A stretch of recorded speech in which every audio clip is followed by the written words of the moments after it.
हमारी अभी रहती है, फिर एक्सट्रिंसिक पढ़ेंगे, ये एक्सटर्नल प्रोसेस थ्योरी उसके बाद आएगी।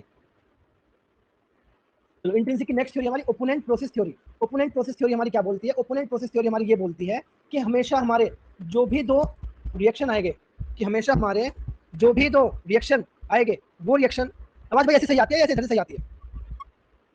ये बताओ। आवाज में तो कोई दिक्कत नहीं आती है किसी को? नहीं सर। लेकिन मुझे रिकॉर्डिंग देख के ऐसा लगता है कि मैं जितना तेज बोलता हूँ ऐसी आवाज आप तक पहुंच नहीं पाती।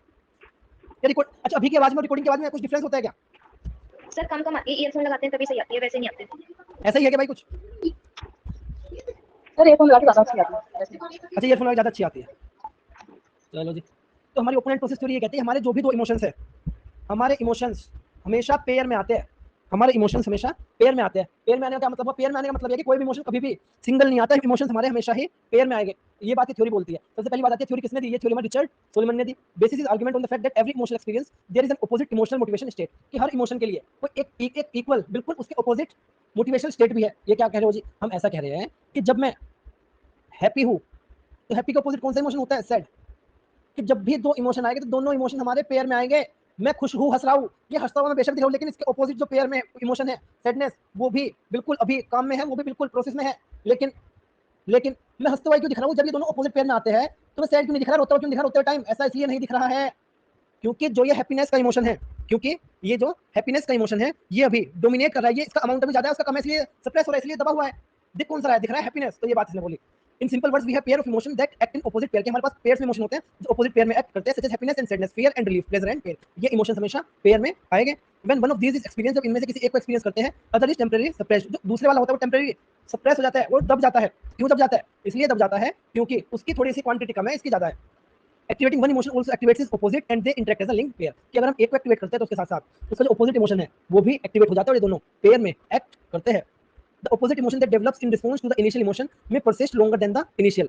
और जो ये क्या कह रहा है? The opposite emotion that develops in the initial emotion, कि जो इनिशियल इमोशन के, जो भी इनिशियल इमोशन के अपोज में आया है इमोशन, इसका ऑपोजिट इमोशन है, वो थोड़ा लंबे समय तक परसिस्ट करता है, thereby reducing the strength of the first emotion. इसीलिए तो हंसने वाला कंपोनेंट कम हुआ।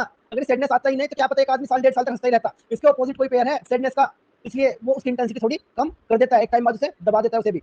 तो ये हमारी ओपोनेंट प्रोसेस थ्योरी बोलती है। For example, a person buy something to cheer himself but later feel guilt having spending so much, कि एक आदमी पहले तो क्या नाम है, चल ठीक है ना यार, क्या दिक्कत है, ये ले लेता है वो ले लेता है, पैसे तो है ही, ऐसा वैसा कर दिया 10-20-15 हज़ार रुपये खर्च। बाद में लगता है बिना बात ही कर दिया, बाद में लगता है कि बिना बात ही ये खर्च हमने कर दिया। हेलो, हाँ जी,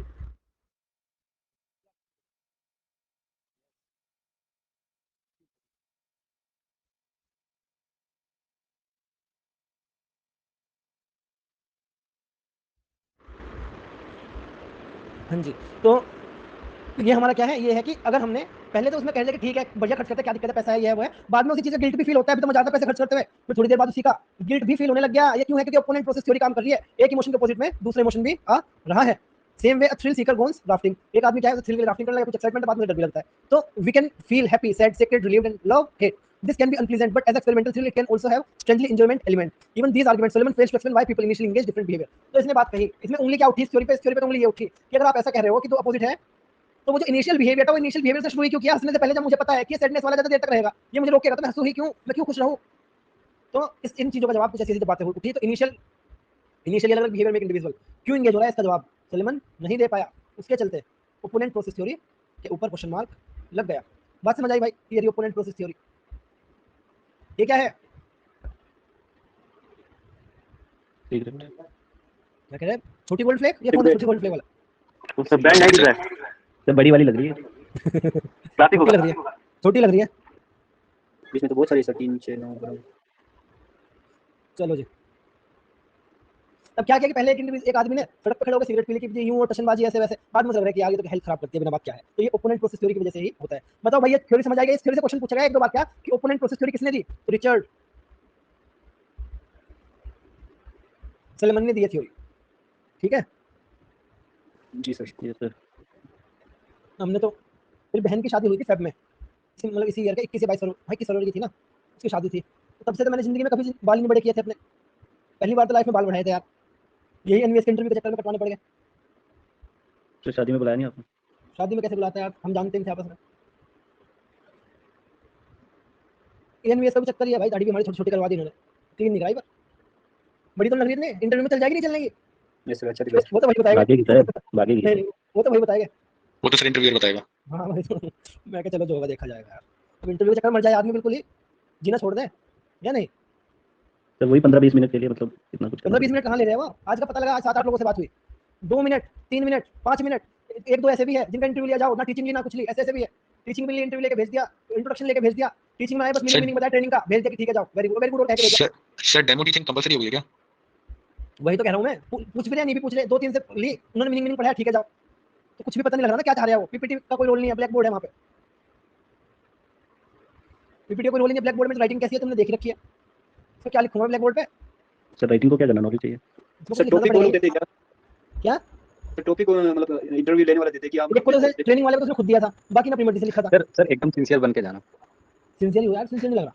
ये वैसे तो सर आप सिंसियर ही हो, लेकिन बाल छोटे करवा लियो, कोई बात से पढ़ा लियो। ये छोटे तो है, छोटे करा स्टाइलिश दिया एकदम, ठीक है सर। एकदम यार स्टाइलिश। भाई। सर आपके लिए स्कूल की जॉब है नहीं, अरे यार बस वो डिजर्व मच बेटर। बस जी, भगवान आपकी इच्छा पूरी करे। वो तो सर ने बस ऐड करना है क्वालिफिकेशन एक्सपीरियंस में। मेरा एक्सपीरियंस तो कुछ नहीं, वैसे चीजें कुछ और हो रही है, सर ज्वाइन तो करोगे नहीं आप, इतना तो पता ही है। कुछ नहीं कह सकते अभी। वो टाइम कुछ और था जब असिस्टेंट प्रोफेसर की जॉब छोटी टशनबाजी में वो खून अलग होता है उस टाइम। अभी कुछ नहीं कह सकते, देखते हैं अभी। अभी पहली तो बात होने इसमें मेरा मुश्किल है 106 नंबर है मेरे में, लोगों के 148 40 32 32 48 नंबर है इसमें। तो सर मोनू सर भी होंगे साथ में, मोनू सर भी ओबीसी हैं में साथ में। ओबीसी में है मेरे 106 देख लो। ओबीसी की लिस्ट 100 से लेके ये पहला पेपर है मेरा ओबीसी में क्लियर हुआ है और सारे जनरल में निकाले मैंने। फिर ये तो ऐसे ही दे दिया था, वो तो कहने की बात होती है, ऐसे ही दे दिया था, ये पेपर तो दिया तो मेरे उसमें 106 नंबर आया। बताओ 100 पे लिस्ट है ओबीसी की, तो बच्चे ऐसे ओबीसी के 40 नंबर ले लेके बैठे 140 136 132। ये कहां पे लगने दे रहे हैं, कितने दे देंगे इंटरव्यू में वो। और इंटरव्यू में जिस हिसाब से हरकतें हैं, गाड़ी रोड सब क्लीन शेव वगैरह करा के सब अच्छी तरह जाते हैं। देख लेंगे चलो, जो जहां की किस्मत में जैसे लिखी होगी यार, कोई बात नहीं। तो ये स्कूल के इंटरव्यू फेस करने की मेरे अंदर हिम्मत सी भी नहीं है, सही बताऊं ना। जब असिस्टेंट प्रोफेसर की इंटरव्यू होती है तो खुली बातचीत होती है। खुली बातचीत कैसे कि आप पूछो हम बताएंगे, ये चीज ऐसी है, ये रिसर्च है, स्टैट्स है, ये वो है, ये है, उनसे बात करने में मजा आता है। स्कूल में क्या है कि बताओ जी कितनी लंबाई, कितनी हाइट, कितना ये, कितना वो, मेरी थोड़ी सी चीजें हो नहीं पाती इस हिसाब से, तो यहाँ दिक्कत आती है सर। बाकी देखते हैं सर आप तो कवर कर लोगे सब। कवर कहाँ कर लोगे, कुछ बताना भी तो पड़ेगा उन्हें, कवर करने के लिए कुछ पता तो हो। जो सब्जेक्ट में पूछता हो तो मैंने कभी पढ़ाया भी नहीं। ये जो ऐसे सब्जेक्ट है, हिस्ट्री थ्योरी, ये वो मैंने कभी पढ़ाई भी कभी कभी नहीं पढ़ाया। तो गेम्स एंड स्पोर्ट्स पे ज़्यादा वो करेंगे वो। गेम स्पोर्ट्स से ज्यादा करेगा बकवासबाजी, क्या बताऊं उन्हें उसका। ये तो बता दो, ओपोनेंट प्रोसेस थ्योरी समझ आई नहीं आई। Yes sir. Yes sir. चलो सर आप उन्हें मोटिवेशन पढ़ा देना सही, तो बिल्कुल क्लियर हो जाएगा। आप उन्हें मोटिवेशन पढ़ा देना तो बिल्कुल क्लियर हो जाएगा। मुझे मोटिवेशन सुनकर तुम्हें मुझे भगाने से हो रहे हो अपनी स्क्रीन से, वो तो क्या ही रखेंगे। सर रिसर्च पढ़ा देना उन्हें। सर उनको ग्रुप में ऐड कर देना सर टीच में के किसे भाई? एग्जाम में रिसर्च पढ़ा देना सर उन्हें। रिसर्च सर ऐसे बोलते हैं कि कितने गेम खिला सकते हो। हाँ ऐसी बातें करते हैं, बताओ। ये टकी पीपीटी, एक मिनट रुको भैया, पीपीटी चला लूं मैं। Yes sir. सर किसी न्यू स्टूडेंट का फोन आया था आपके पास? हाँ फोन आया था, उससे मैंने उसे भेजूंगा लिंक, मैं कुछ कर रहा था। एक मिनट भाई, मेरी पीपीटी अटक गई है, मैं सोचा था ना क्लोज करूं, फिर आपका एनोटेशन चल जाएगी इसमें। ये पढ़ाने के मूड में नहीं है पीपीटी आज। आप में से देख आएगा कोई इंटरव्यू? नहीं सर, मेरा 3 पास रह गया।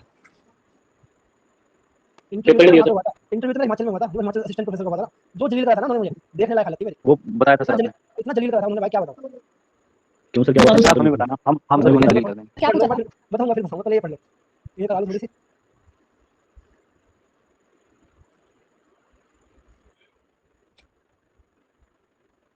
लॉज ऑफ लर्निंग कौन कौन से होते हैं भाई, बता सकते हैं कोई? लॉज ऑफ लर्निंग कितने होते हैं? 3 और एक्सरसाइज कौन कौन से? वैसे तो लो रेडीनेस। उन्होंने ऐसी हालत कर दी थी, क्वेश्चंस मैं क्या, उन्होंने ऐसी हालत कर दी ये तीन लोग सीक्वेंस से बोलने गए थे ना। चलो एक्सरसाइज एंड इफेक्ट। बिल्कुल जी सही कह रहे हो, बताऊंगा आपको इसके बाद। टू फैक्टर थ्योरी देख लो तब तक। टू फैक्टर थ्योरी हमारी किसने दी, हर्जबर्ग ने हमारी टू फैक्टर दी। इस टू फैक्टर थ्योरी में 2 फैक्टर होते हैं मोटिवेट करने के, एक मोटिवेटर्स और एक hygiene factors. According to Herzberg, 2 kind of factors affect motivation in different way, कि 2 फैक्टर है जो हमारे मोटिवेशन को अलग अलग तरीके से अफेक्ट करता है। फर्स्ट क्या है, hygiene factor. First one is hygiene factor. Hygiene factor क्या बोल रहा है, these are factors the absence of which motivates but the presence of which has no perceived effect, कि इसकी जो एब्सेंस है वो एब्सेंस हमें मोटिवेट करती है, कि पर्स में पैसे नहीं है, इसमें पैसे ना होना मोटिवेट करेगा। अगर पैसे है तो कोई बात नहीं है, कोई अच्छी बात है। तो ये क्या है, हाइजीन फैक्टर, जिसकी एब्सेंस हमें मोटिवेट करती है, अगर वो है तो उसका कोई ऐसा इफेक्ट नहीं देखने को मिलता। This is hygiene factor. तो मोटिवेटर्स क्या होते हैं, motivators these are factors whose presence motivates but the absence doesn't cause any particular dissatisfaction। ये क्या है मोटिवेटर्स, कि जिसकी प्रेजेंस हमें मोटिवेट करती है, जिसकी प्रेजेंस हमें मोटिवेट करेगी, उसकी एब्सेंस का हमारे ऊपर कोई इफेक्ट या डिससेटिस्फेक्शन नहीं पड़ता है। अक्सर ये क्या कह रहा हूँ मैं, ये कह रहा हूँ कि जो हमारा मोटिवेटिंग फैक्टर है, मतलब जैसे अचीवमेंट मिलेगी, अचीवमेंट है तो मुझे और मोटिवेशन मिल रही है। मोटिवेटिंग फैक्टर वही है ना, कि अगर हमारे पास है तो मोटिवेट हो रहे हैं, नहीं है तो उसे कोई परसीव डिफेक्ट नहीं है। रिकॉग्निशन, पहचान, work capability, responsibility, advancement and growth motivator factors है, तो रहकर हमें मोटिवेट करेगा। हाइजीन फैक्टर क्या, जो अगर चीज हमारे पास ना हो तब मोटिवेट करे, जैसे company policies, relationship with boss, relationship with peers, कोई ढंग से बात नहीं कर रहा, वर्किंग कंडीशन, काम करने के लिए टूटा सा लैपटॉप दे दिया, कैसे करे कोई काम कंपनी में, सैलरी कम कर दी, स्टेटस कोई पहचान नहीं रहा, सिक्योरिटी नहीं है, कभी भी भगा सकते हैं, पर्सनल लाइफ में कुछ चल रहा है, तो ये क्या है, ये हाइजीन फैक्टर है जिनकी कमी की वजह से मोटिवेट होते हैं। और मोटिवेटर्स कौन है, जिन जो हमारे पास अगर हो वो चीज हमें मोटिवेट करती है। ये बात बताओ किसे समझ नहीं आई जो मैंने बताई थी? है क्या कोई ऐसी Clear बात है, समझ सर। में आई? क्लियर है सर जैसे हाँ बताओ। कि सर कोई चीज है तो मतलब कि बैलेंस है, अगर नहीं है तो फिर मोटिवेशन, अगर है तो बैलेंस मोटिवेशन नहीं है, तो है ही है। बैलेंस नहीं है, कोई चीज है तो वो और करने के लिए मोटिवेट करती है, उसकी प्रेजेंस मोटिवेट कर रही है किसी चीज की, कि मुझे कोई अचीवमेंट मिल गई, इस अचीवमेंट को मिलने में मुझे क्या हुआ, सेटिस्फेक्शन हुआ, ये मुझे कुछ और करने के लिए मोटिवेट कर रही है। बैच चलाया, बैच में आगे 150 बच्चा, प्रेजेंस से सेटिस्फेक्शन है, मुझे मोटिवेट कर रही है आगे चलने के लिए। हाइजीन फैक्टर क्या है कि बैच लॉन्च किया कि बच्चा नहीं आया, ना होना मोटिवेट कर रहा है। बात समझ आई क्या? ये हमारी मोटिवेटिंग फैक्टर जो Yes, है ये सेटिस्फेक्शन की वजह से है, और हाइजीन फैक्टर हमारे डिससेटिस्फेक्शन की वजह से है। बात समझ आई? जी सर। Yes sir. सर इसमें से ज्यादा मोटिवेट कौन सा फैक्टर करेगा सर? दोनों दोनों इंपॉर्टेंट है भाई, दोनों इक्वली इंपॉर्टेंट है। रीइंफोर्समेंट थ्योरी आपकी पूछी गई है कई बार, किसने दी है? चार्ल्स स्किनर ने दी। तो इन्होंने बोला कि रीइंफोर्समेंट थ्योरी हमारी ये बोलते हैं कि effect of consequences of a particular behaviour on the friends of future event, कि कोई काम जो एक इंडिविजुअल के साथ अभी किया जा रहा है उसके फ्यूचर कॉन्सिक्वेंसेस क्या क्या है। The four type of operant conditioning include क्या क्या, positive reinforcement, negative reinforcement, punishment and extension. ये चार तरह की हमारी रीइंफोर्समेंट थ्योरी बात करती है। इसमें क्या क्या चार चीजें? पॉजिटिव, भाई फास्ट तो नहीं लग रहा किसी को? अगर फास्ट लग रहा है तो बता दो, मैं धीरे धीरे पढ़ा दूंगा आपको। नहीं सर ठीक है। नो सर, सही है। ठीक है, आज फास्ट पढ़ा सकता हूँ ना मैं आपको, ऐसा इसलिए क्योंकि आज एम्पेयर वालों क्लास नहीं ली मैंने। तो positive reinforcement, negative reinforcement. Positive reinforcement क्या करता है? बिहेवियर को स्ट्रेंथन करता है, और नेगेटिव रीइंफोर्समेंट कर क्या करता है? ये भी मजबूत करता है। मतलब कि क्या है? मतलब ये है कि आप बिस्किट बनाने की कंपनी में काम कर रहे हैं, आपको 10 पैकेट के 100 रुपए मिल रहे हैं, तो अब आपके ऊपर है कि आप कितने पैकेट बनाओगे।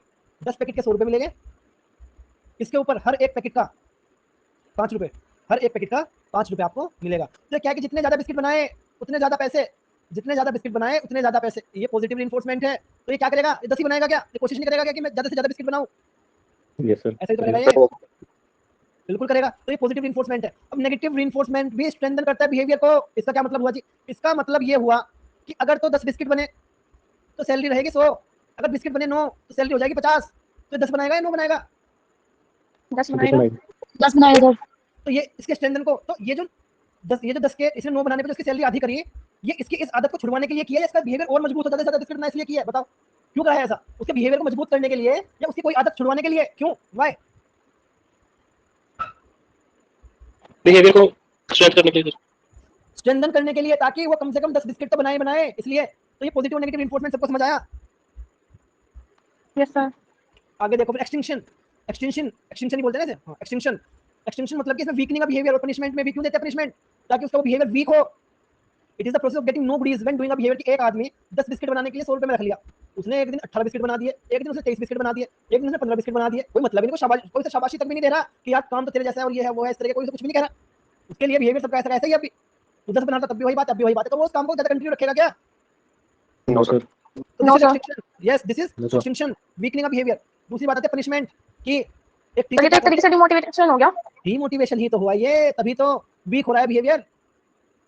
इसमें तो हर एंगल से बात कर रहा है ना कि इससे देख ऐसे करके देखे तो क्या होगा, अगर ऐसे करके देखेंगे तो जी मोटिवेशन, उसका बिहेवियर वीक होगा, सर एप्रिशिएशन नहीं मिलेगा तो वीक ही यस होगा। सर। वीक ही होगा। फिर आता है पनिशमेंट, ये भी वीकनिंग ऑफ बिहेवियर है। It is the process getting a punishment as a consequence of कि कोई काम किया उसे पनिशमेंट मिली। मतलब एक टीचर ने अगर क्लास में नहीं पढ़ाया तो उसकी तनख्वाह काट ली और एब्सेंट लगा दिया, उसकी सैलरी कट कर दी और उसे एब्सेंट मार्क कर दिया। This is the punishment. तो ये दोनों क्या है? ये दोनों हमारे वीक करते हैं बिहेवियर को, कोई आदत छुड़वाने के लिए ये काम किए जा रहे हैं। और नेगेटिव और पॉजिटिव इन्फोर्समेंट है, ये किस लिए है? ये इसलिए है ताकि बिहेवियर स्ट्रेंथन हो, बिहेवियर और मजबूत हो। बात समझ आई? Yes sir. आगे सबको भाई समझ भी आ रही है? वैसे ये सब बताओ। समझ आ रहा था ये सर। यस सर आया सर। चलो अच्छा, लिख भी तो रहे ये हो? पनिशमेंट तो एक तरीके से मोटिवेट भी तो कर सकता है कि भाई हाँ तूने काम सही नहीं करा तो इसलिए पनिशमेंट मिली, तो मोटिवेट भी तो हो सकता है। मोटिवेट तो कर रहा है वो, बिल्कुल मोटिवेट कर रहा है ये। लेकिन एक बात तो बताओ कि मोटिवेट तो ये कर रहा है, अब मुझे एक बात बताओ, अब ये वाला बिहेवियर, इसका आलसपन का, छुट्टी रखने का, इस बिहेवियर को मोटिवेट कर रहा है या इस बिहेवियर को खत्म कर रहा है? सर इस बिहेवियर को वीकेंड कर रहा है। ये छुट्टी इस वाले behavior बिहेवियर को तो वीक कर रहा है ना सलोनी। Yes sir. यही बात है बस। बताओ अब। ओके सर, ठीक है सर। ठीक है जी। उसके बाद हमारी आती है external process theories. External process theories में क्या है? External process theories attach great importance to the external factor भाई माइक ओपन है देखो उसके बाद कुछ के बाद आते हैं थोड़ा सा डिस्टर्ब हो सकता है। एक्सटर्नल प्रोसेस थ्योरीज किसके ऊपर ज्यादा इंपोर्टेंस है? एक्सटर्नल फैक्टर्स के ऊपर जो भी। अच्छा देखो भाई एक बात और आपसे करनी थी कि जैसे कि ये अभी हमारा चल रहा है, क्या क्या तारीख है आज? 24 महीना 30 तक है 31 तक है? सर 31 तक 31 31 तक है, हमें लगा 31 तक है यार। अब मुझे बताओ आज क्या दिन है? आज हमारा संडे कब है? वेडनेसडे, थर्सडे, फ्राइडे, संडे है 28 का। सर को संडे इस का दिन संडे हो जाता इस संडे वैसे हो भी सकता है। मैं ये सोच रहा हूँ कि एक जैसे सब्जेक्ट है ना, ये मैं आपके लिए थोड़ा चेंज करना चाह रहा हूँ ताकि हम वो काम की चीज़ों में और ज़्यादा टाइम लगा सके। जैसे एक सब्जेक्ट है स्पोर्ट्स मैनेजमेंट, ठीक है? इस सब्जेक्ट का क्या रहता है, इस सब्जेक्ट के 4 से 5 क्वेश्चन आएंगे, तो 4 से 5 में लगभग 2 से 3 क्वेश्चन पहले रिपीट होते हैं इसमें, ठीक है? इस सब्जेक्ट को पैरेलली चला लेंगे संडे को 3-4 क्लास रख लूंगा इसकी। 3-4 क्लास कैसे? 8 से 9, 11 से 12, 2 से 3, चलो 2 से 3 तो सो जाना, इसे ऐसे भी कर सकते हैं हम। 7 से 8, सर मॉर्निंग की कर लो। हाँ कर तो ली मॉर्निंग की 7 से 8, मॉर्निंग 7 to 11 कर लो सर। सो 7 to 7 to 11 ओ भाई मैं मोनू सर नहीं हूँ, मैं शुभम सर हूँ। इतना ज्यादा नहीं होता सर मैं क्या कह रहा हूँ, मैं क्या कह रहा हूँ, सर मैं मोनू सर नहीं हूँ, मैं शुभम सर हूँ। मैं 6 से 7। सर 7 मत रखो सर, इतनी अर्ली संडे तो मिलता है सोने के लिए। खुद तो तुम कह रहे हो यार कि मॉर्निंग कर लो। सर 7 से 8 रख लो सर। तो सर रख लो। सर मॉर्निंग में कंटिन्यू 2 घंटे रख लो। दोपहर हो जाती है, Continue नहीं हो मॉर्निंग सकता। होती है 7 बजे। नहीं कंटिन्यू 2 घंटे नहीं हो पाएगा सर, मुश्किल है सर 2 घंटे। माइक मेरी सुन, माइक से तो गला गुला साफ, माइक से तो हटा यादव दो। मेरे साथ दिक्कत क्या है कि मैं ज्यादा देर मतलब 1.5-2 घंटे ज्यादा नहीं पढ़ा सकता। कोई सब्जेक्ट ऐसे है भी नहीं, जैसे फिजियोलॉजी हुआ, ये सब हुआ, पढ़ भी सकते हो आप। आपको याद सर ये होगा मैं नाम सब्जेक्ट है नहीं सर 1 घंटे से ज्यादा पढ़ने। दूसरी बात क्या कि दूसरी बात भाई ये भी तो है कि आपको जो पल्ले पढ़ने चाहिए मैं तो पढ़ा दूंगा, आप कितना ले पाओगे उसमें से? मुझे नाम नहीं करना, मैंने नाम तो तब नहीं किया जब पेपर इनके पास सर पे थे। मैंने इनकी भी क्लास ऐसे ही ली ताकि इन्हें रिवाइज करे, देखे कि हाँ इतना 40-45 मिनट पढ़ाया, ठीक है हमें पता है कितना पढ़ाया, याद है। मैं उस तरीके से पढ़ाता हूँ, थोड़ा 12 से 1 हो जाएगा। फिर एक काम करेगा, फिर करेगा सीधी क्लास 5 से 6, फिर 8 से 9, बस से पढ़ते ही रहोगे। 5 से 6 और 9 से 11 से 12 10, 11 से 12 भी पढ़ाएगा, रुको टेंशन मत लो। 28 को कंप्लीट करो। ये शेड्यूल कैसा लग रहा है? मैं इसलिए सोच रहा हूँ क्योंकि जो आपको जिन्हें ये वाला टाइम देना है ना, वो अपना तसल्ली से टाइम दे ले, ये वाला फिर यस सर सही ठीक है तो सर मैंने जैसा ये सब्जेक्ट है कि ये तो सही है। जाएगा कि हाई कंप्लीट हो गया, और साथ साथ लेके पढ़ भी सकते हैं। बताओ अगर आपकी राजी हो तो मैं तो ये सोच रहा हूँ, बाकी आपकी मर्जी है। 28 को हाँ, या सही 4 सही। तारीख को, इन दो में से एक तारीख को होगा ये काम, इन दो में से एक। सर 28 28 को कर दो सर सर। 28 को कर दो सर। 28 सही जाना है। था। जून में स्कूल सर तो समर वेकेशन भी हो गया। 28 डन सर, 28 कर लो सर। ठीक है जी, 28 डन। अभी सर समर वेकेशन भी हो गया। सर 28 डन, ठीक है जी डन, नो मोर डिस्कशन। बिल्कुल जी। किसी को कहीं जाना है? मुझे आवाज आ रही है, कौन है जाने वाला? सर वैसे 28 में मुझे जाना था। देखो 1 मिनट स्क्रीन तो देख लो, मैं कमेंट भी आ रही है, मोबाइल से नहीं पढ़ा रखा मैंने तो। 28 done sir, no more discussion now. चलो जी, हाँ सर 28 में मुझे जाना था। कहाँ जाना है 28 को? कहीं सर नहीं जाना? देहरादून सर ये जाना अच्छी था। बात नहीं है। अरे कहीं नहीं सर जाना, मुझे जरूरी काम है सर। कोई जरूरी काम नहीं, क्लास जरूरी है। सर टेस्ट है मेरा। सर बोर्ड तो देखो ना सर, 39 बच्चों के एक साइड है और एक भाई अलग हो गया। नहीं नहीं, विशाल का कोई काम नहीं, विशाल का तो क्या जरूरी है मुझे पता है, इसका जरूरी मैं डिसाइड करूंगा, वो करेगा। सर इसका छोड़ दो, बाकी और बताओ। डन है सर 28। बस ठीक है, 28 को ठीक है जी। 26 ओके को मैं निकलूंगा, 27 को आकर 28 तारीख को मैनेजमेंट निपटा देंगे। Okay sir. Okay sir. ठीक है। तो एक्सटर्नल प्रोसेस थ्योरीज क्या है? जो कि एक्सटर्नल फैक्टर्स के ऊपर काम या बात करती है। And condition such as award, reward, monetary gains, price, जो पैसे मिलेंगे, ये मिलेगा, पोजीशन मिलेगी, प्रमोशन मिलेगा, ये सारी चीजें हमारी एक्सटर्नल प्रोसेस थ्योरीज में आती है। तो एक्सटर्नल प्रोसेस थ्योरीज में जब इंटरनल में कौन काम कर रहा था? इंटरनल में तो हमारा इंट्रिंसिक मोटिवेशन। प्रोसेस थ्योरी में हमारा इंट्रिंसिक मोटिवेशन या फिर पुश फैक्टर काम कर रहा था। पुश फैक्टर हमारा काम कर रहा था, लेकिन एक्सटर्नल प्रोसेस थ्योरी में कौन सा फैक्टर काम कर रहा है? हमारा पुल फैक्टर काम कर रहा है एक्सटर्नल प्रोसेस थ्योरीज में। इसमें हमारी एक थ्योरी आती है इंसेंटिव थ्योरी। इंसेंटिव थ्योरी हमारी पहली थ्योरी। इंसेंटिव थ्योरी क्या बोलते हैं? This theory is based on the premise that external events attract और pull towards acting in typical ways. कि जो एक्सटर्नल इवेंट्स है, जो इंसेंटिव गोल्स है, वो क्या करते हैं? वो पुल करते हैं, अट्रैक्ट करते हैं कि हम इस तरीके से एक्ट करें कि अगर ऐसा करेंगे तो 50,000 रुपए मिलेगा, तो मैं ऐसे ही करूंगा। कि it holds the view that both positive and negative incentives motivate behaviour in such in a situation which means that कि जितने भी पॉजिटिव इंसेंटिव और नेगेटिव इंसेंटिव हो, वो कैसे एक बिहेवियर को मोटिवेट करते हैं। We either act to obtain a pleasurable outcome, कि हम या तो क्या करेंगे, या तो हमें प्लेजरेबल आउटकम क्या है, पॉजिटिव रिइंफोर्समेंट क्या है, पैसे मिलेंगे इसलिए काम कर रहा हूं, एंड अटेम्प्ट टू अवॉइड और एस्केप फ्रॉम अनप्लीजेंट और अनप्लेजरेबल आउटकम। अगर काम नहीं करूंगा तो क्या हो जाएगा? कि 100 रुपए के 50 रुपए मिलेंगे, ये इसलिए। तो ये इंसेंटिव थ्योरी है। तो ये दो चीजें होती है, एक पॉजिटिव रिइंफोर्समेंट और नेगेटिव रिइंफोर्समेंट। और रिवॉर्ड टेंजिबल और इंटेंजिबल। रिवॉर्ड टेंजिबल भी हो सकता है, intangible is presented after the occurrence of an action with the intent to cause the behaviour to occur again. एक रिवॉर्ड क्यों प्रेजेंट किया जाता है? किसी को कोई रिवॉर्ड, शाबाशी, जीतने पे मेडल क्यों दिया जाता है? जीतने पे से वापस घर भी तो भेज सकते हैं, ठीक है जीत के सबको पता लगा घर जा, उससे वो मेडल ट्रॉफी क्यों दी जाती है कि और अच्छे से प्रैक्टिस करे और अच्छा मेडल लाए, ये करे बॉडी बिल्डिंग में जीत गया, घर जा सबको पता लग गया कि सबसे तगड़ी बॉडी तेरी है, एप्रिसिएशन के लिए लेकिन एप्रिसिएशन के लिए कि इतनी अच्छी है, इतना मेहनत किया, बहुत बढ़िया, अगली बार भी ऐसे करो, इससे अच्छा करके आओ अगली बार, क्योंकि अब इतना तो करते हो, दुनिया ने देख लिया, इससे अलग क्या दिखाओगे, इसलिए देते हैं वो इंसेंटिव। तो रिसर्च ने क्या बताया, रिसर्च ने ये बात बताई, if a person receives the reward money immediately, कि अगर एक पर्सन को इमीडिएटली तुरंत रिवॉर्ड दिया जाए तो उसका इफेक्ट ज्यादा होता है। अगर कहे कि आज उसका बॉडी बिल्डिंग में मेडल जीत के लाया, 4 महीने बाद दे रहे हो उसे, ले भाई 50,000 रुपये जीत के आया था, तो उसका 50,000 तो 50,000 ही रहेगा, लेकिन उसका जो इफेक्ट होना था शायद वो तब मिलते तो ज्यादा होता। This is the incentive theory. इतनी बात भी समझ आई? इतनी बात समझ आई? Yes sir, yes sir. Unfortunately, unfortunately का मतलब क्या होता है? दुर्भाग्यवश, यही होता है क्या? When people are given external incentives such as award, reward, material benefits, position, jobs, promotion, increment, higher scales for doing things which are intrinsically motivating, they begin to lose interest after some time and even stop working with the same initial enthusiasm unless reinforcers are only continued but intensified too. कि एक आदमी को अगर कोई काम कर रहा है, एक आदमी किस लिए कि हर इस काम को से 50 रुपए मिल रहे हैं, वो हर बार काम करे 50 ही मिल रहा है, हर बार काम करे 50 रुपए का इंसेंटिव से मिल रहा है, तो ऐसे करते करते क्या होता है, ऐसे करते करते उसका इंटरेस्ट, बस ठीक है, 9:40 हो गए भाई, मुझे फोटो कॉपी करा के लानी थी। अभी मैं ये नहीं कि मैं दिमाग में नाम में सोचा क्लास आज मिलूंगा, फोटो कॉपी करा के लानी है, कल निकलना है, चलो कोई बात नहीं, कल देखिएगा तो करवा लो सर। अभी कहाँ डालो, तो बंद हो गया, वाले बंद हो जाता है टाइम बाद। चलो जी, तो ये क्या है कि जो हमारे कुछ एक्सटर्नल इंसेंटिव्स है, वो एक्सटर्नल इंसेंटिव्स अवार्ड मिला, रिवॉर्ड मिला, हर अगर उस पे उसे 50 फॉर एग्जांपल रिवॉर्ड देता जाऊं, तो उस रिवॉर्ड की वैल्यू उसके लिए कम हो जाती है, उस रिवॉर्ड की वैल्यू उसके लिए उतनी नहीं रहती है, वो उसके अब इस एफर्ट को बढ़ाना भी नहीं चाहता, क्योंकि उसे पता है उतना तो मिल ही रहा है, तो वो फिर इतनी इंटेंसिटी उसके ऊपर नहीं लगाता, वो सभी वीक हो जाते हैं, उसका इंटरेस्ट उसमें खत्म हो जाता है। तो क्या करना चाहिए इसमें? अब इन्होंने यही बात कही कि एक आदमी को 100 रुपए में 5 रुपए का एक बिस्किट उसको मिल रहा है, ये माइक म्यूट कर लीजिए प्लीज, एक बिस्किट पे 5 रुपए उसे मिल रहे हैं, किसका माइक होना भाई, माइक म्यूट कर लीजिए अपना प्लीज। एक बिस्किट पे 5 रुपए से मिल रहे हैं और हर बिस्किट पे ऐसे 5-5 रुपए देते जाए, तो यही उसका कॉमन सा बन गया कि 50 रुपए वो एक्स्ट्रा कमा रहा है, तो ये 50 रुपए एक कुछ टाइम बाद उसके लिए बिल्कुल नॉर्मल हो जाएगा, उसका इंटरेस्ट भी खत्म हो जाएगा, ठीक है यार कोई नहीं, क्या है, ठीक है, वो बढ़ाने की नहीं सोचेगा कि ठीक है बस ठीक है। तो इसी चीज को अब फिर बातें उठने लगी। बातें क्या उठी कि एक आदमी है, ये रहा एक इंडिविजुअल, फॉर एग्जाम्पल 2 खिलाड़ी है भाई, एक खिलाड़ी है विशाल, विशाल का बैकग्राउंड अच्छा है भाई, ठीक है, पॉलिटिकल लिंक है, बढ़िया खेती बाड़ी सब कुछ, और ये नेताओं में उठना बैठना है, ऐसे वैसे बढ़िया पैसा सब कुछ, अच्छा खासा पढ़ा लिखा है, इंग्लिश हिंदी समझ आती है सब कुछ। एक लड़का है विशाल, ठीक है, फॉर एग्जांपल विशाल का गेम है स्केटिंग। अब कोई दूसरा लड़का है, अब ये लड़का थोड़े से लो बैकग्राउंड से बिलोंग करता है, घर वालों को कोई नहीं जानता, घर वाले जैसे तैसे करके गुजारा चलाते हैं, सब कुछ करते हैं, ये भी स्केटिंग का ही है। दोनों फॉर एग्जाम्पल, एक हुआ MP स्टेट में, एक हुआ यूपी में, दोनों के गोल्ड मेडल आए, दोनों के गोल्ड मेडल आए, कॉम्पिटिशन भी सेम ही था, लेवल भी सेम ही था, दोनों के गोल्ड मेडल है, तो पोजीशन तो दोनों की सेम ही होगी ना, चीजें तो दोनों के लिए सेम ही है या नहीं है? Yes sir. अब विशाल को इनाम मिला कितना? यस, विशाल को इनाम मिला 50,000 रुपए। और जी ये कोई और लड़का था ABC, ABC थोड़ा सा अजीब लग रहा है, XYZ, वो आखिर के 2 शब्द गलत थे थोड़े से, XYZ, इसे इनाम मिला फॉर एग्जाम्पल 40,000 रुपीज।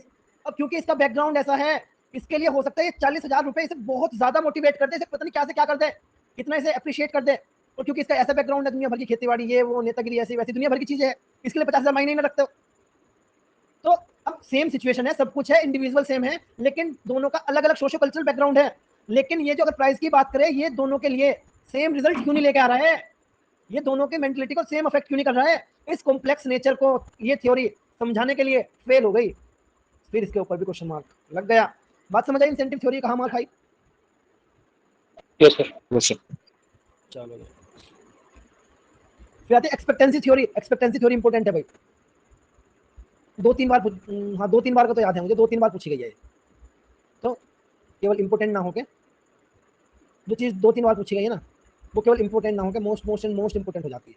2-3 वाला है मोस्ट 3 बार एम इंपॉर्टेंट, और जिसमें 5-7 बार लगा दिया ना मैंने, उसका मतलब है वो 7-8 बार पूछी गई, मतलब 5 से ज़्यादा बार पूछी गई है, वो 5 से बार वाली में 3 एक एम लगाता हूँ बस, तो ये पूछी गई एक्सपेक्टेंसी, ये देख लेना भाई किसने दी।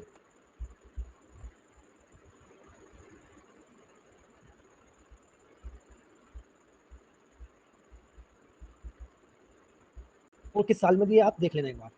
एक्सपेक्टेंसी थ्योरी को वैलेंस इंस्ट्रूमेंटलिटी और एक्सपेक्टेंसी थ्योरी भी बोलते हैं। एक्सपेक्टेंसी थ्योरी क्या बोलते हैं? Valence, instrumentality and expectancy theory, या फिर VIE थ्योरी। एक बार तो पूछी गई थी इसकी फुल फॉर्म, एक बार तो पूछी गई थी इसकी फुल फॉर्म की VIE की फुल फॉर्म क्या है, तो वैलेंस, इंस्ट्रूमेंटलिटी एंड एक्सपेक्टेंसी इसकी फुल फॉर्म है।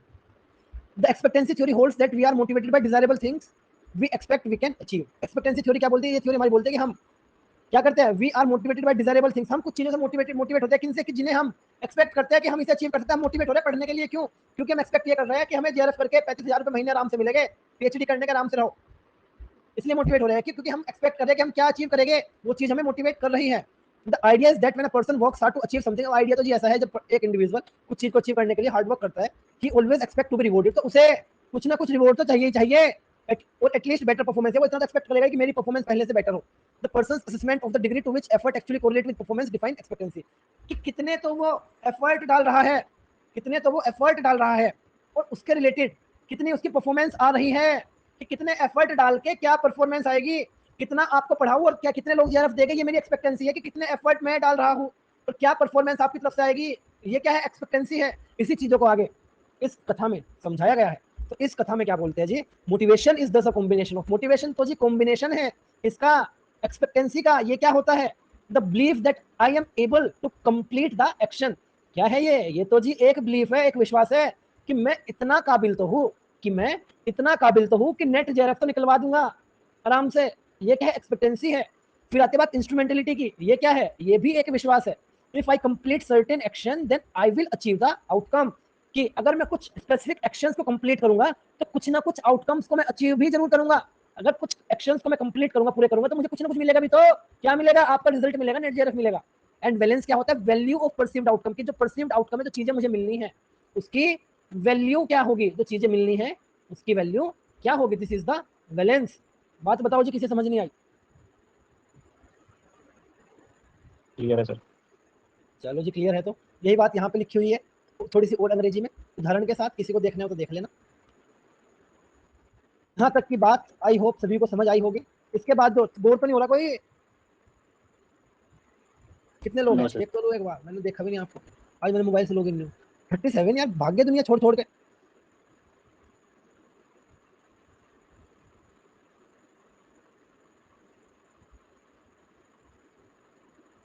मुझे तो ये नहीं समझ में आता, क्लास छोड़ छोड़ के भाग जाते हैं।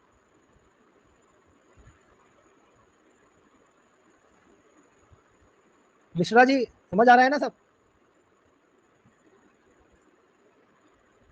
मिश्रा जी तक हमारी आवाज नहीं पहुंच रही है।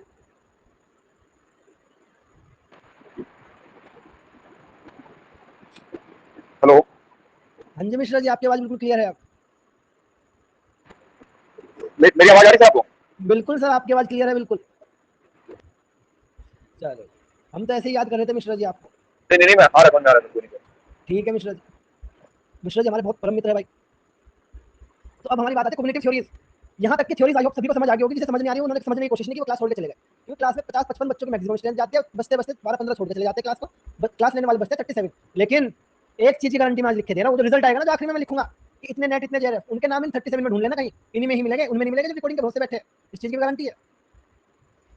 अब हमारी नेक्स्ट कॉग्निटिव थ्योरीज।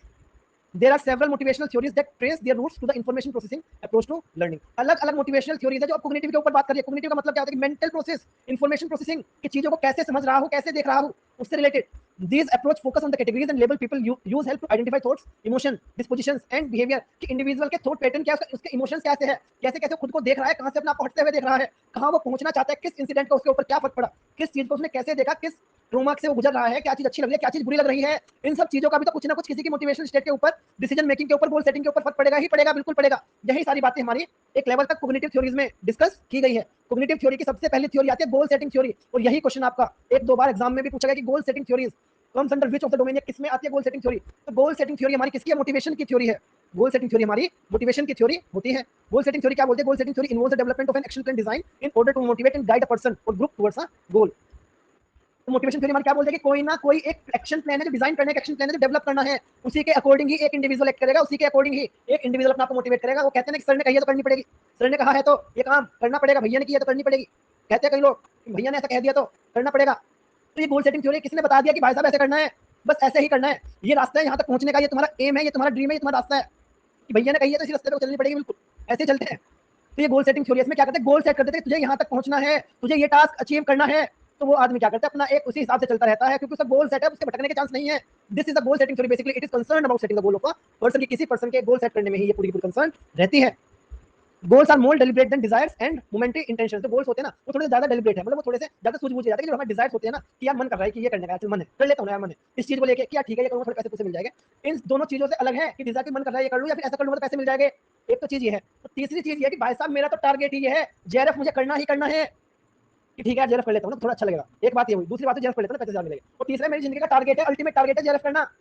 तो तीनों चीजों में फर्क है नहीं है, बस यही फर्क है गोल में। जो टारगेट है ना कि टारगेट है ये मुझे करना ही करना है, दिस इज व्हाट भैया ने कही है तो ये मुझे करना ही करना है, तो ये गोल होता है हमारा। Therefore setting goals means a person has committed. तो गोल सेट करने का मतलब क्या है? गोल सेट करने का मतलब ये होता है कि एक पर्सन पूरा का पूरा कमिटेड है किस चीज के लिए? अपनी सोच को लेकर, थॉट इमोशन एंड बिहेवियर, अपने बिहेवियर थॉट की, मेरे सारे इमोशन मेरा बिहेवियर मेरे सारे थॉट प्रोसेस सिर्फ और सिर्फ इस गोल को अटेन करने के लिए ही लगे हुए हैं। इसीलिए मुझे अपने सारे के सारे चीजें अपने पूरे एफर्ट लगाने हैं। तो ये गोल सेटिंग का मतलब होता है। गोल्स क्या इंडिकेट करते हैं? Goal indicate and give direction. Goals indicate करते हैं कि हमें क्या करना है, किस डायरेक्शन में जाता है, कैसे आगे बढ़ना है। ये सारी चीजें हमारी गोल ही डिसाइड करती है।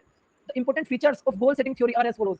अब गोल सेटिंग थ्योरी के इंपॉर्टेंट फीचर्स क्या क्या है, क्या क्या खासियत है भाई? The willingness of work towards attainment of goal is the main source of motivation. कि मुझे तो ये काम हर हाल में करना ही करना है और इस चीज को अचीव करना है। इससे क्या है? ये भी एक है। Clear particular and difficult goals are greater motivating factors than easy general and vague goal. ऐसे गोल बना के इसे करके देखते हो, ये भी कर लूंगा वो भी कर लूंगा, इस तरह के वेग गोल से अकॉर्डिंग केस के कंपैरेटिवली तो बिल्कुल क्लियर कट गोल है भाई साहब। जिंदगी में कुछ भी हो जाए जेआरएफ से अटेम्प्ट में करना है कि सर भी एफर्ट लगा रहे हैं, पढ़ा रहे भी है, सारी चीजें ठीक भी चल रही है। दिसंबर तक मैं देखता हूँ कैसे जेआरएफ में निकले, 3 4 5 महीने में सिलेबस कवर हो जाएगा। उसके बाद भी रिवीजन करने का, दुनिया भर के मॉक टेस्ट वगैरह सब कुछ अटेम्प्ट करने के मेरे पास 2 महीने हैं। तो मतलब ही नहीं है कि अटेम्प्ट में जेआरएफ ना निकले। तो ये गोल सेटिंग थ्योरी हमारी ऐसे बात करती है। जी बताओ बात समझ आई या नहीं आई? कोई एक ऐसा जिसे समझ नहीं आई वो भी बता दो।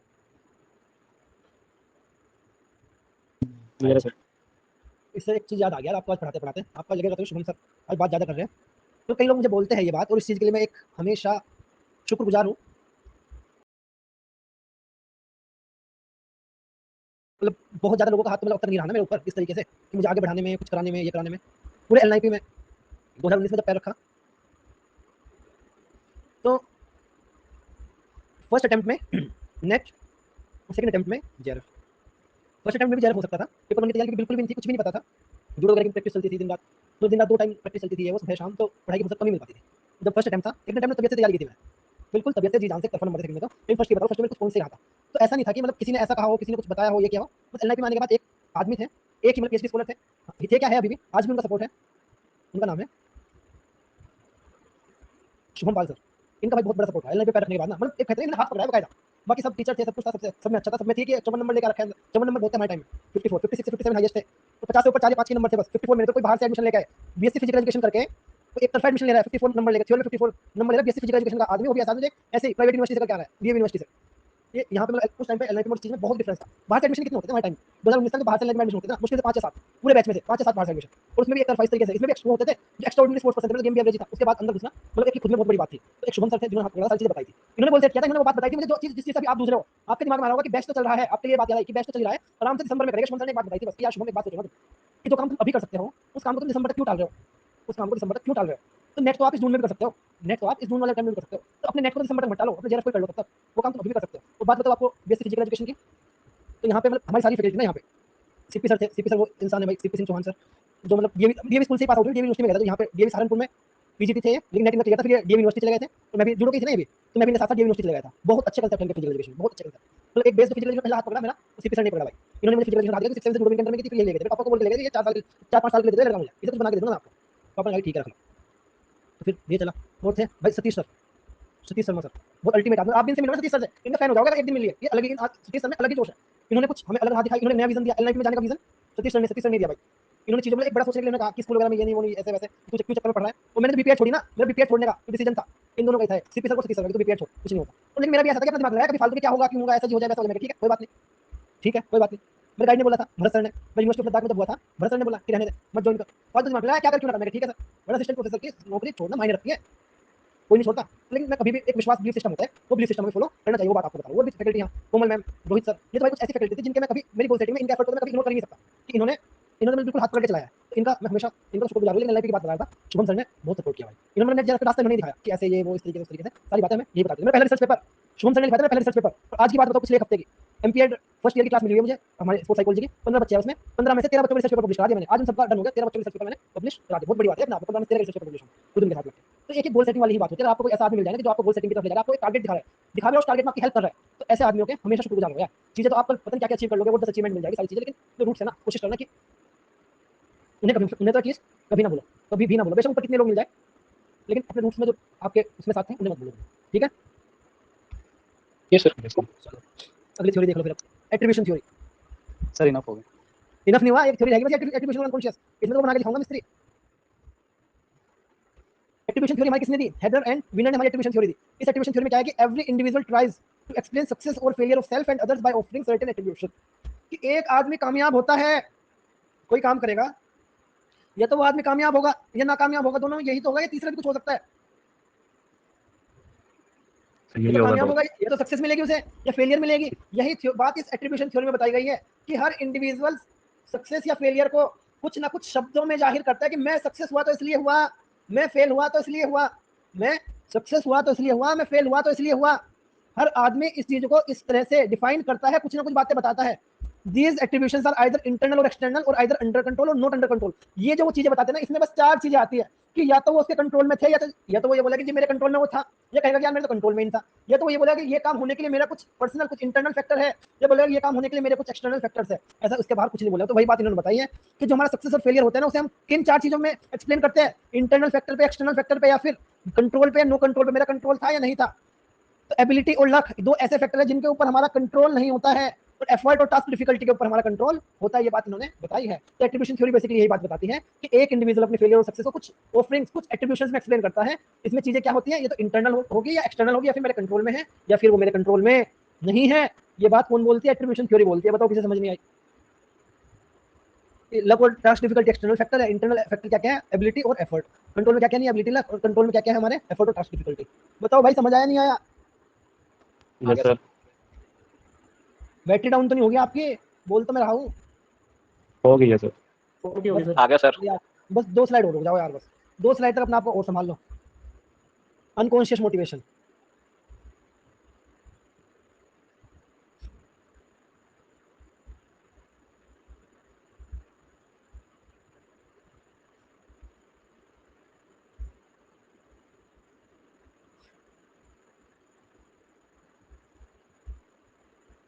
ये एक मिस्त्री क्या कर रहा है? घर बना रहा है। ये एक मिस्त्री घर बना रहा है भाई, ठीक है। ईंट लगाई इसने, मिस्त्री बना देता हूँ।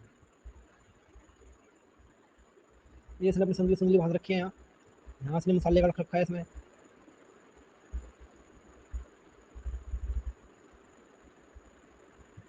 ये इसके औजार है, ऐसे तो होते हैं ना इनके उठाने वाले, चिनाई करते हैं। Yes sir. हथौड़ी देखी ना आपने कैसी होती है? 2 तरफ से होती है वो। यस। ठेकेदार आया, उसे धमका के चला गया, डांट के चला गया, डांट फटकार कर, डांट कर धमका कर से चला गया। तो अब ये क्या कर रहा है? अब ये ईंट उल्टी सीधी तोड़ने लग गया। पहले तो इसने देखो एक ईंट तोड़ी थी, बिल्कुल सही तोड़ी थी, नहीं तोड़ी थी आधी आधी। Yes sir. उल्टी सीधी ईंट तोड़ रखी है, देखो यही सेम आदमी है भाई। इसने यहाँ पे बिल्कुल सही ईंट लगाई, आधी आधी। तो डांट खाने के बाद ये ऐसे उल्टी सीधी ईंट तोड़ने लग गया। ये क्या है? ये एक रीजन है, यही अनकॉन्शियस मोटिवेशन है। यही अनकॉन्शियस मोटिवेशन है कि आया डांट के चला गया, ये भी नहीं चाह रहा कि करे, लेकिन मुझे गुस्सा आ रहा है कि इसने मुझे बोल कैसे दिया और ये कैसे दिया। इसलिए क्या कर रहा है ये?